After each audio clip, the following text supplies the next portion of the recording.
ननन का ऐसा हुआ हाल जिसे देख भाभी के दिल को सुकून मिला। दोस्तों, यहाँ एक ऐसी कहानी है जो परिवार में रिश्तों की अहमियत और एक दूसरे के प्रति सम्मान की गहराई को दर्शाती है। रिश्तों की कड़वाहट और प्यार की जीत। सीमा अपने घर की इकलौती लाडली बेटी थी, इसलिए शादी के बाद भी उसका अपने मायके में काफ़ी दखल रहता था। उसकी भाभी राधिका एक शांत और सुलझी हुई महिला थी जो पूरे घर को अपनी ममता से बांधी रखती थी। लेकिन सीमा जब भी मायके आती, वह राधिका के कामों में कमियां निकालती और अपनी माँ को उसके खिलाफ भड़काती रहती। सीमा अक्सर कहती, माँ, भाभी ने फिर से वही पुरानी साड़ी पहनी है, हमारे घर का स्तर खराब होता है। या तो कभी खाने में नमक को लेकर तमाशा खड़ा कर देती। राधिका सब चुपचाप सह लेती, क्योंकि वह नहीं चाहती थी कि त्योहार के माहौल में कड़वाहट घुले। एक दिन सीमा बहुत गुस्से में मायके आई। उसने आते ही अपना बैग फेंका और सोफे पर बैठकर रोने लगी। पता चला कि उसकी अपनी ननद ने उसके साथ वैसा ही व्यवहार किया जैसा वह अपनी भाभी राधिका के साथ करती आई थी।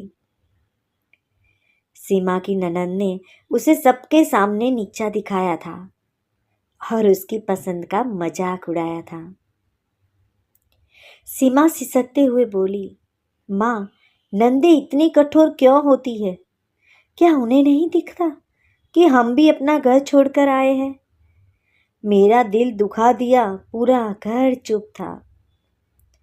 तभी राधिका हाथ में पानी का गिलास और सीमा की पसंदीदा अदरक वाली चाय लेकर आई। उसने बड़े प्यार से सीमा के सिर पर हाथ रखा और कहा, सीमा, पानी पियो, मन को शांत करो। सीमा ने चिढ़कर कहा, भाभी, आपको बुरा नहीं लगा? देखिए मेरे साथ क्या हुआ। राधिका ने बहुत ही सहजता और मुस्कुराहट के साथ जवाब दिया, बुरा लग रहा है सीमा, क्योंकि तुम इस घर की बेटी हो। लेकिन सच कहूँ तो आज मुझे सुकून भी मिला है। आज तुम्हें उस दर्द का एहसास हुआ जो एक बहू को तब होता है जब उसे अपने ही घर में पराया महसूस कराया जाता है।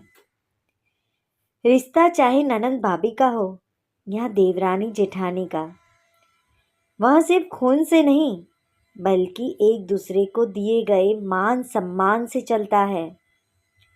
राधिका की आंखों में आंसू थे, लेकिन उनकी आवाज में एक सच्चाई थी। उन्होंने आगे कहा, मैंने हमेशा तुम्हें अपनी छोटी बहन समझा, लेकिन तुमने हमेशा मुझे सिर्फ एक बड़ा नौकर या बाहर से आई हुई औरत की तरह देखा है। अगर तुम चाहती हो कि तुम्हारी ननद तुम्हें सम्मान दे, तो पहले तुम्हें भी यह सीखना होगा कि अपनी भाभी को वह जगह दो जिसकी वह हकदार है। सीमा को अपनी गलती का एहसास हो गया। उसे समझ आ गया कि जो बीज उसने यहाँ बोए थे, वही फसल उसे अपने ससुराल में काटनी पड़ रही थी। उसने राधिका का हाथ पकड़ा और वो फूट फूट कर रोने लगी। उसने कहा, भाभी, मुझे माफ़ कर दीजिए। मैंने अपनी ननद की बुराई की, लेकिन मैं भूल गई थी कि मैं खुद भी तो किसी की ननद हूँ और मैं वही कर रही थी जो आज मेरे साथ हुआ है। दोस्तों, हमें इस कहानी से एक सीख मिलती है। यह कहानी हमें सिखाती है कि सम्मान एक निवेश है। आप दूसरों को जो देंगे वहीं पलटकर आपके पास आएगा। घर की बहू भी किसी की बेटी होती है और जब एक ननंद अपनी भाभी को अपनी बहन मान लेती है तो वह घर स्वर्ग बन जाता है। तो दोस्तों, क्या आपके पास भी एक ऐसी ननद है या ऐसी भाभी है? जो हो तो आप हमें कमेंट कर कर ज़रूर बताइएगा कि आप दोनों का रिश्ता कैसा है। कहानी अच्छी लगी हो तो दोस्तों और फैमिली के साथ साझा ज़रूर कीजिएगा। मिलते हैं एक नई कहानी के साथ। धन्यवाद।